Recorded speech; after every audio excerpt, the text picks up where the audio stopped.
Saudara, Pengadilan Negeri Jakarta Selatan kembali menggelar sidang lanjutan pra-peradilan Sekjen PDI Perjuangan Hasto Kristianto.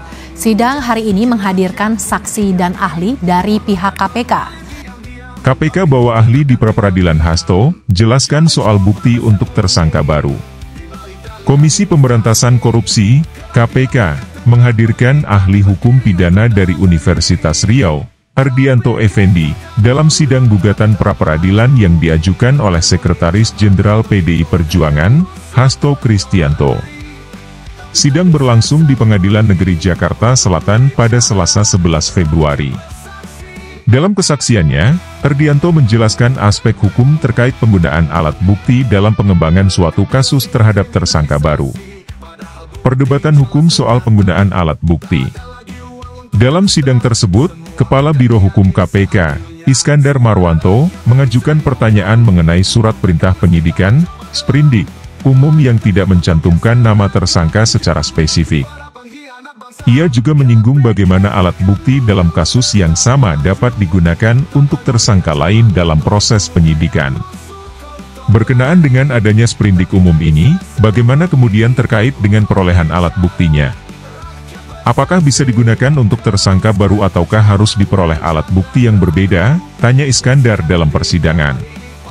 Menanggapi pertanyaan tersebut, Ardianto Effendi menjelaskan bahwa terdapat perdebatan dalam ranah hukum mengenai penggunaan alat bukti yang telah digunakan untuk tersangka sebelumnya dalam menjerat tersangka lain. Namun, menurutnya, dalam praktik hukum, alat bukti yang diperoleh dalam suatu kasus tetap dapat digunakan untuk tersangka lainnya, terutama dalam kasus yang melibatkan penyertaan pidana, atau keterlibatan lebih dari satu orang. Memang perdebatan dalam penegakan hukum hari ini adalah apakah alat bukti yang sudah digunakan untuk tersangka lain dapat digunakan juga untuk tersangka baru dalam perkara yang sama. Tetapi, bahkan di pendapat yang paling ekstrim pun yang menyatakan bahwa tidak boleh, tetap ada pengecualian, kata Ardianto. Menurutnya, pengecualian terjadi dalam kasus penyertaan pidana, yakni ketika terdapat lebih dari satu individu yang terlibat dalam suatu tindak pidana. Dalam konteks ini, penggunaan alat bukti yang sama tidak dianggap sebagai tindakan yang bertentangan dengan hukum. Karena ini merupakan pengembangan dari kasus yang pertama. Jika ada penyertaan, maka tidak perlu dibuat alat bukti yang baru. Karena dalam satu peristiwa tindak pidana, ada lebih dari satu orang yang terlibat, jelasnya. Ardianto menegaskan bahwa berdasarkan prinsip hukum yang berlaku, alat bukti yang sama tetap dapat digunakan selama relevan dengan peristiwa pidana yang sedang diselidiki. Oleh karena itu, ia berpendapat bahwa penggunaan alat bukti untuk tersangka baru dalam perkara yang sama tidak melanggar hukum dan telah sesuai dengan prosedur yang berlaku. Kubu Hasto, penetapan tersangka tidak sah. Dalam gugatan pra-peradilan ini, tim kuasa hukum Hasto Kristianto menyampaikan berbagai dalil yang dianggap mendasari ketidaksahan penetapan status tersangka oleh KPK. Menurut kuasa hukum Hasto, Roni Talapesi, ada ketidakjelasan dalam proses hukum yang dilakukan oleh KPK. Ia menilai terdapat kontradiksi dalam penetapan status tersangka yang dianggap menciptakan ketidakadilan dan ketidakpastian hukum. Tim hukum Hasto juga menyoroti dua surat pemberitahuan dimulainya penyidikan, SPDP, yang dikeluarkan oleh KPK, yang menurut mereka memuat pernyataan yang tidak masuk akal dan mengandung unsur kriminalisasi. Dua SPDP yang diterbitkan KPK ini bertentangan satu sama lain dan memuat narasi yang tidak logis. Ini menunjukkan adanya ketidakkonsistenan dalam proses hukum yang dilakukan oleh KPK terhadap klien kami, ujar Roni. Selain itu, kuasa hukum Hasto lainnya, Patra Zen, memprotes metode yang digunakan KPK dalam mengembangkan penyidikan kasus dugaan suap terkait pergantian antar waktu, PAW, DPR RI yang menyeret Hasto sebagai tersangka. Ia menilai kasus tersebut telah memiliki putusan inkrah terhadap beberapa pihak yang sebelumnya disidangkan, termasuk mantan Komisioner KPU Wahyu Setiawan, Agustiani Tio, dan Saiful Bahri.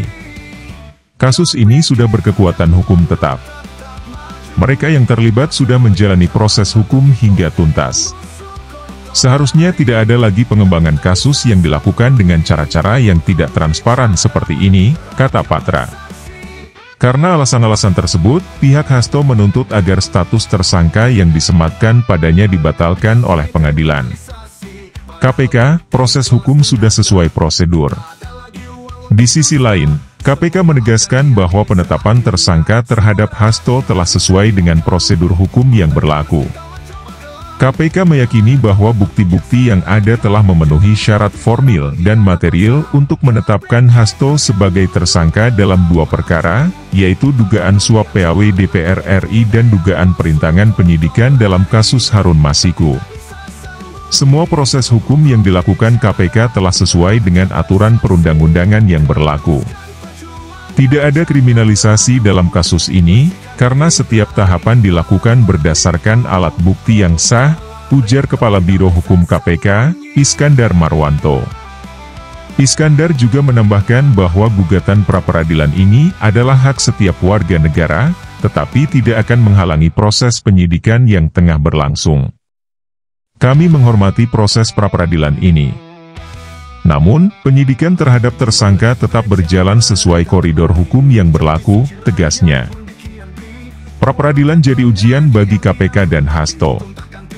Sidang pra-peradilan yang diajukan oleh Hasto Kristianto menjadi ujian bagi kedua belah pihak, baik KPK sebagai lembaga penegak hukum maupun kubu Hasto yang mengklaim adanya ketidakadilan dalam proses penyidikan.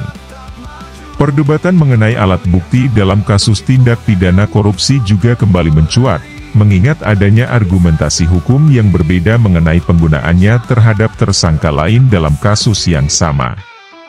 Kesimpulan dari ahli hukum yang dihadirkan KPK, Ardianto Effendi, memperkuat argumentasi KPK bahwa penggunaan alat bukti yang sama dalam pengembangan kasus terhadap tersangka baru adalah sah dan diperbolehkan dalam hukum, terutama dalam kasus yang melibatkan penyertaan pidana. Oleh karena itu, menurut Ardianto, tidak ada keharusan bagi penyidik untuk mencari alat bukti baru selama bukti yang ada sudah cukup untuk menjerat tersangka lain dalam perkara yang sama. Keputusan hakim dalam perkara ini akan menjadi penentu apakah status tersangka yang disematkan kepada Hasto akan tetap berlaku atau dibatalkan.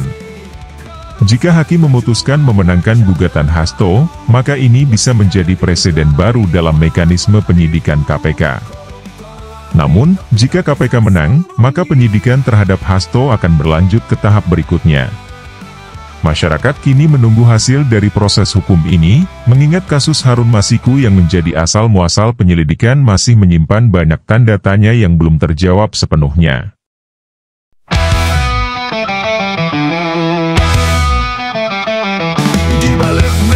Mereka bermain, janji suci rakyat pun dikhianati.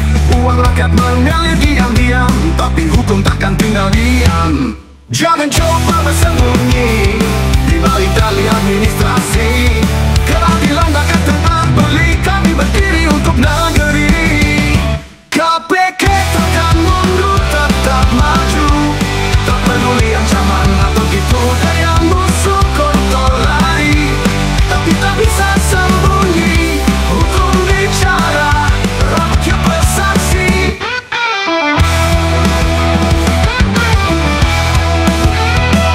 Mereka bilang ini kriminalisasi, padahal bukti jelas dan nyata. Tak ada lagi uang untuk dusta, semua akan diadili seadilnya. Suara rakyat tak bisa dibungkam, hukum tegak meski kau mencoba kelam.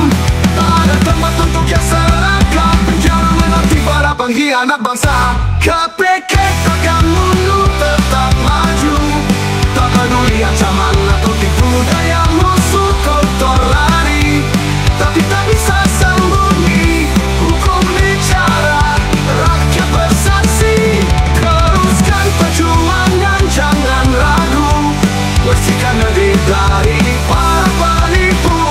Koruptor lari, tapi tak bisa sembunyi.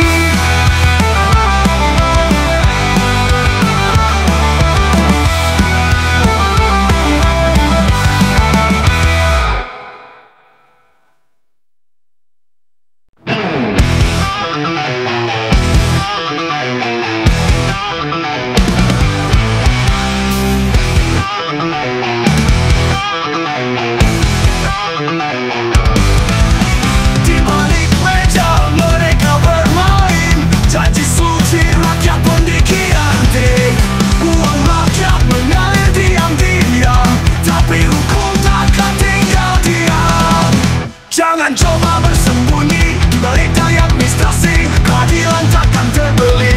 Kami berdiri untuk negeri. KPK takkan mundur, tetap maju. Tak peduli ancaman atau tipu daya musuh. Koruptor lari, tapi tak bisa sembunyi. Hukum bicara, rakyat bersaksi. Mereka bilang ini kriminalisasi, padahal bukti jelas dan nyata. Tak ada lagi ruang untuk dusta. Semua akan diadili seadilnya.